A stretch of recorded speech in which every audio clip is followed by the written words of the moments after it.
धामणगाव आवारी गावातील घरकुल योजनेपासून वंचित राहिलेल्या महिलांनी आज ग्रामपंचायत कार्यालयासमोर बसून आंदोलन सुरू केले आहे। ग्रामसेविका श्रीमती आंबरे यांनी त्यांच्या घरकुल मंजुरीवर अडथळा निर्माण केला आहे।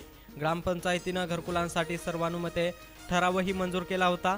तसेच गावकऱ्यांच्या कमिटीने देखील घरकुलांना मान्यता द्यावी असं स्पष्ट सांगितलं होतं। मात्र तरीही ग्रामसेविका यांनी घरकुल मंजुरी अडवली असल्याचा आरोप घरकुलापासून वंचित राहिलेल्या महिलांकडून केला जात आहे।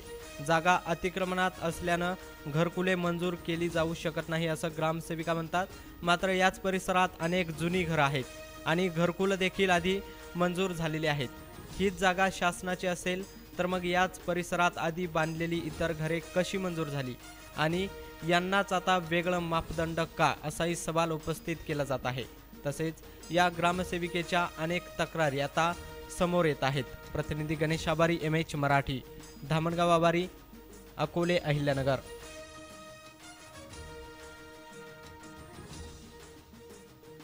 जे आमचे घरकुल थांबवले ते आम्हाला मोकळे करून द्यावे। कोणी थांबवले ते? ग्रामसेवक बाईने। आम्हाला गावाकडनं विरोध नाही, आम्हाला ग्रामपंचायतीकडनं विरोध नाही।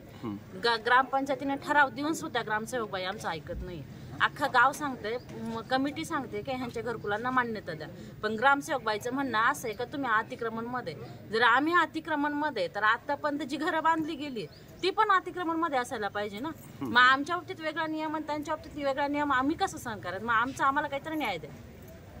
किती महिलांच्या बाबत असे अख्ख्या इथं बसलेल्या एवढ्यांच्या सगळ्यांचे घरकुल अडवले? सगळ्यांचे घरकुल आहेत।